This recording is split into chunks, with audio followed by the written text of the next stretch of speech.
Good morning, students. I'm well here, and I hope all of you are also well at your home. All of you are studying very hard. Today, we are here to discuss the second part of chapter number 8, that is wind storm and cyclone. Right? So, let us start that chapter. See here. Today, we will discuss about thunderstorm. कि ये कैसे होता है। Thunderstorm क्या है बेटा? बिजली कड़कने के साथ जो हम आवाज सुनते हैं, दैट इज कॉल्ड थंडरस्टॉर्म। अब ये कैसे होता है, तो मैं आपको बताऊं कि जैसे ये हमारा अर्थ सरफेस है, ठीक है, और यहां स्काई है कहीं, नहीं, तो यहां क्या होता है कि कहीं ना कहीं ये पॉन्ड है, यहां पर सन है, नहीं, जिससे रोशनी आती है। अब क्या है बेटा कि इवेपोरेशन यहां से होता है, हम जानते हैं। अब इवेपोरेशन में जो वाटर ऊपर की ओर जा रहा है, इसके साथ साथ क्या होता है, wind also moves upward, wind also moves upward. Wind किधर की ओर मूव करते हैं? ऊपर की ओर मूव करते हैं। क्यों मूव करते हैं ऊपर की ओर, तो मैं आपको बताता हूं। जैसे ही वाटर ऊपर की ओर मूव करता है ना, तो wind mixes into vapour, wind mixes into vapour.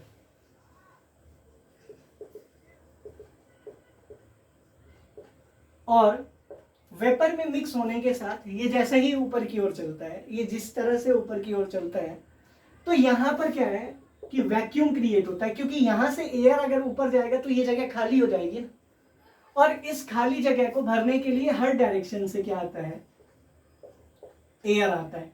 अब ये जो हर डायरेक्शन से एयर आता है, तो इसमें ऊपर से भी आता होगा एयर, और ये जा रहा था ऊपर, ये दोनों घिस जाएंगे आपस में। एक जो ऊपर आ रहा है, आप अगर राइट हैंड साइड से जा रहे हो और कोई लेफ्ट हैंड साइड से उसी जगह से आ रहा है, तो कहीं ना कहीं दोनों में टक्कर होगी, नहीं। जैसे ये आता है और ये आता है, दोनों चल रहे हैं, और दोनों अगर चलते चलते इस तरह आ जाएंगे तो दोनों घिसेंगे ना, दोनों कांटेक्ट में आएंगे। और यही होता है यहां पर भी। ये जो है, मैं आपको क्लियर डायग्राम में बताता हूं कि देखो, यहां से वाटर वेपर ऊपर की ओर जा रहा है, ये मान लो वाटर वेपर है, नहीं, ये वाटर वेपर क्या है, ऊपर की ओर जा रहा है।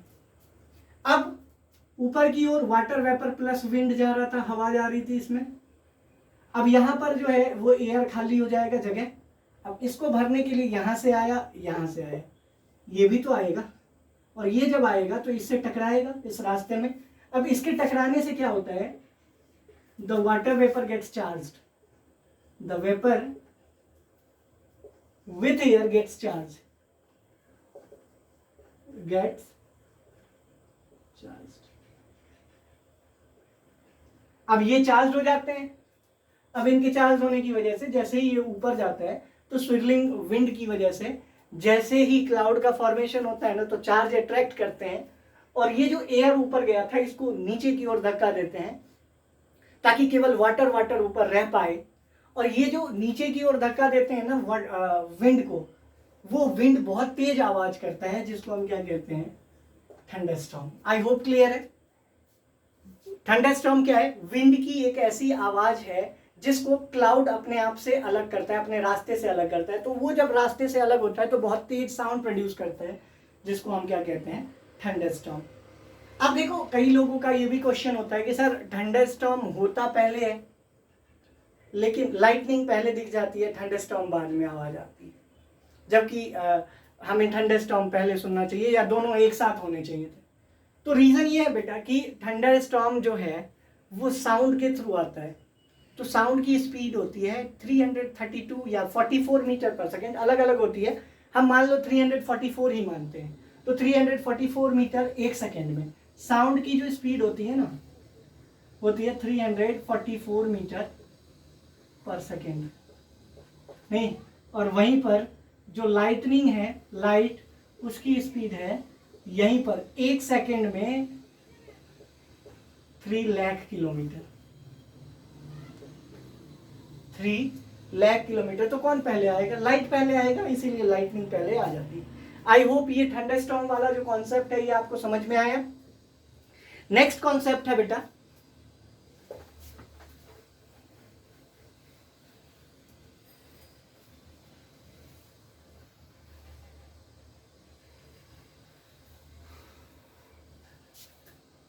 नेक्स्ट कॉन्सेप्ट क्या है? देखो, नेक्स्ट कॉन्सेप्ट है आपको साइक्लोन। ये एक बहुत अभी फनी आया था, नहीं इंडिया में भी साइक्लोन्स आते रहते हैं, अभी रिसेंटली फनी आया था।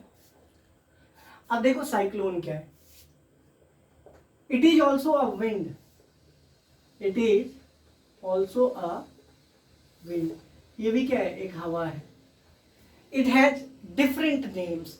ये एक ऐसी चीज है, साइक्लोन एक ऐसा विंड है जिसका अलग अलग नाम है। जैसे इसको जापान में क्या कहते हैं? In Japan cyclone is known as typhoon. कहां पर? जापान में। वहीं पर कुछ कंट्रीज में, इन सम कंट्रीज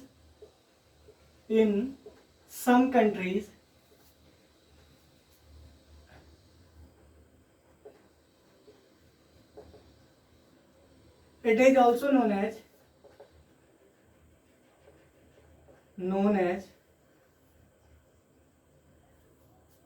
hurricanes।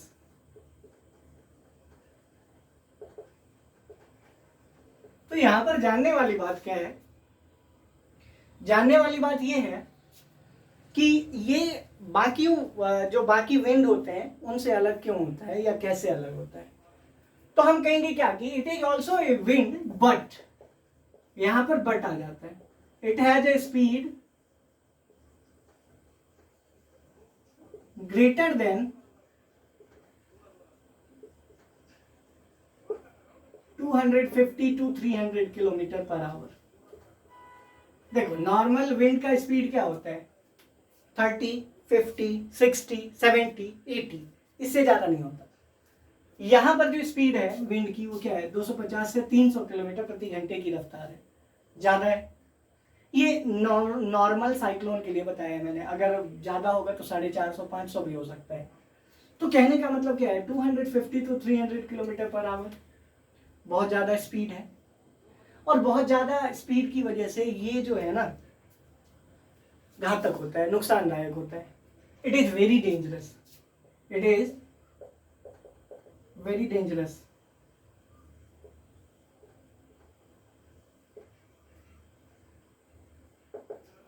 ठीक है, बहुत डेंजरस है क्योंकि स्पीड इसकी विंड की ज्यादा है। अब ये कहां अकर करता है?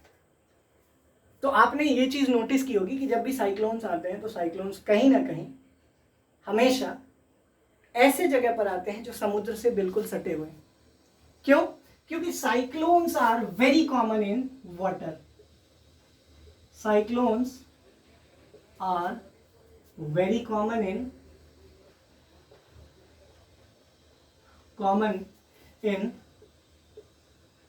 किसमें? Cyclones are very common in water। because क्यों?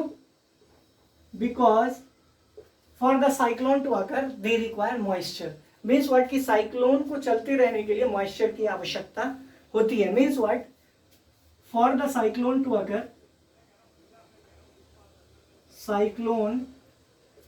अकर, इट रिक्वायर्स मॉइस्चर।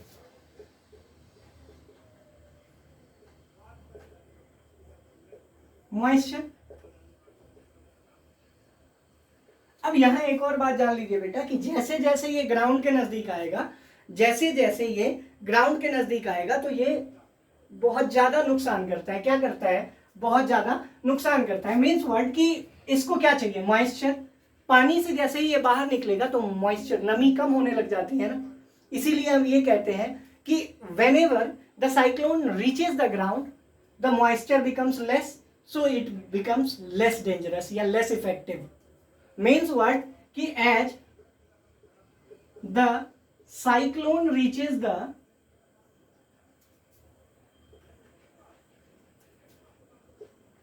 ग्राउंड या फिर land surface, it becomes weak due to the lack of moisture.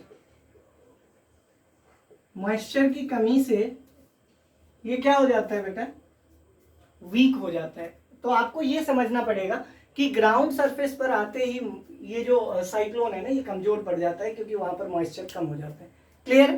अब कौन कौन से ऐसे प्रिवेंटिव मेजर्स हैं, चूंकि इतना नुकसानदायक है तो कहीं ना कहीं प्रिवेंटिव मेजर्स की जरूरत पड़ेगी। तो हम क्या कहेंगे, what are the preventive measures required at the time of cyclones. ये एक इंपॉर्टेंट पॉइंट है, क्योंकि एनसीईआरटी में इसके लिए क्वेश्चन भी मौजूद है, तो इसको ध्यान से समझना है। What are the preventive measures, question क्या है, what are the preventive measures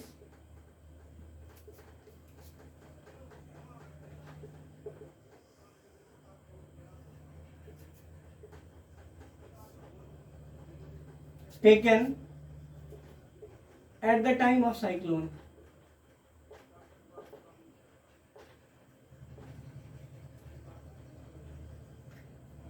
What are the preventive measures taken at the time of cyclone? Answer हमारा क्या है, देखिए जो किसी भी नेचुरल कैलामिटी के समय ली जाती है वही प्रिवेंटिव मेजर्स लेना चाहिए। जैसे listen to the news bulletin regularly, सबसे पहला काम यही करना है कि listen to the news bulletin regularly.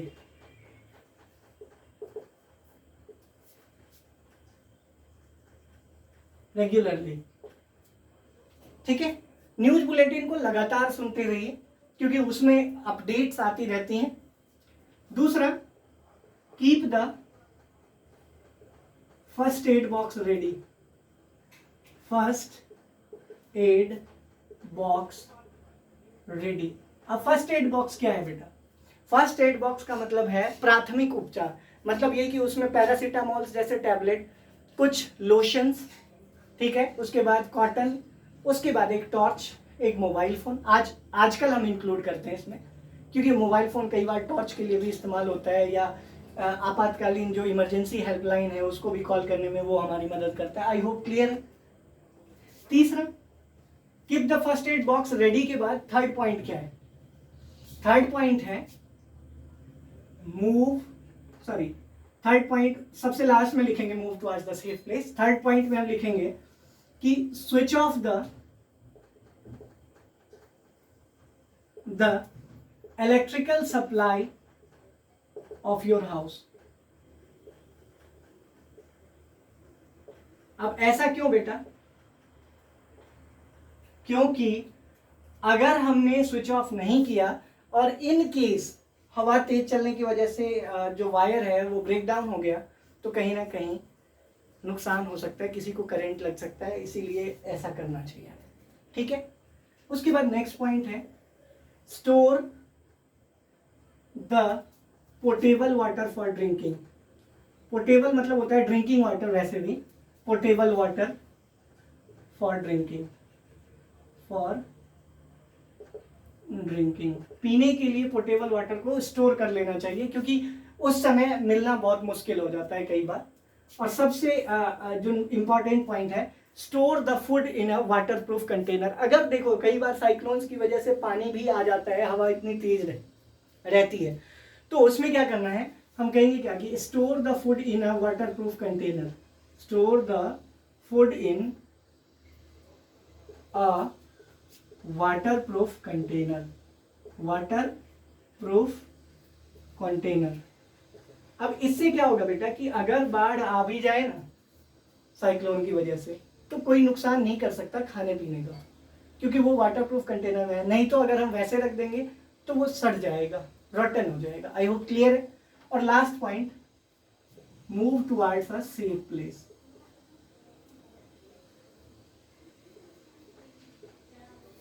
Safe place, हमें सुरक्षित जगह की ओर मूव करना चाहिए, हमें हमेशा किसी न किसी सुरक्षित जगह की ओर मूव करना चाहिए। आई होप आपको समझ में आ गया। अब ये पॉइंट एक बार फिर से देखने की जरूरत है, क्योंकि ये इंपॉर्टेंट पॉइंट्स हैं। मेजर्स जो हमें साइक्लोन से बचाने के लिए लेने चाहिए, न्यूज बुलेटिन को रेगुलरली सुनना चाहिए। उसके बाद फर्स्ट एड बॉक्स को रेडी रखना चाहिए।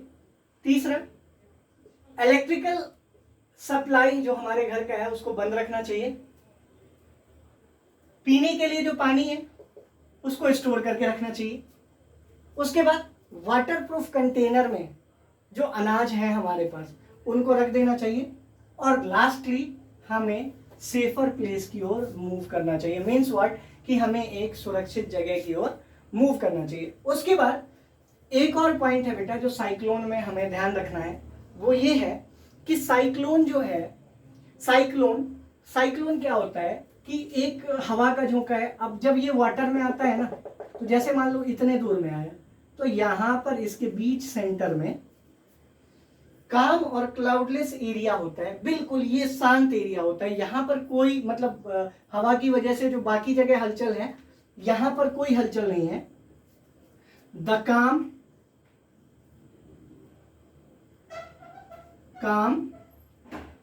क्लाउडलेस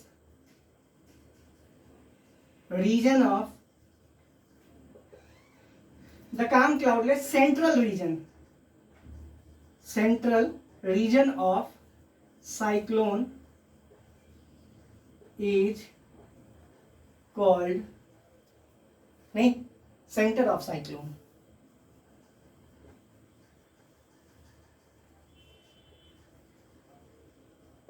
नहीं, ये जो सेंटर है बेटा, ये क्या होता है, काम क्लाउडलेस रीजन होता है। काम क्लाउडलेस रीजन का मतलब क्या है, ना यहाँ इतनी तेज हवा रहती है, बाकी एरियाज में रहेंगी, लेकिन जहां से ऑपरेट होता है ना, वहां पर ये बिल्कुल नहीं होता है, हवा तेज होती ही नहीं यहाँ।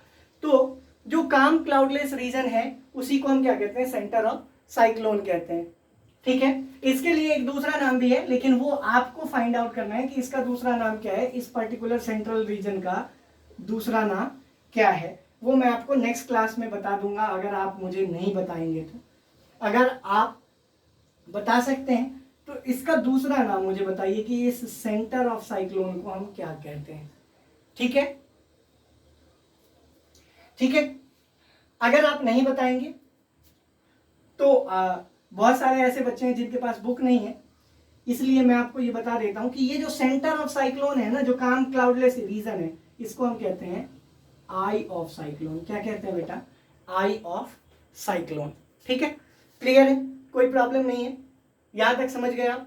नेक्स्ट क्लास में जब हम मिलेंगे तो इस चैप्टर का लास्ट पार्ट डिस्कस करेंगे। अभी के लिए इतना ही। Till then stay home, stay safe, God bless you, thank you very much.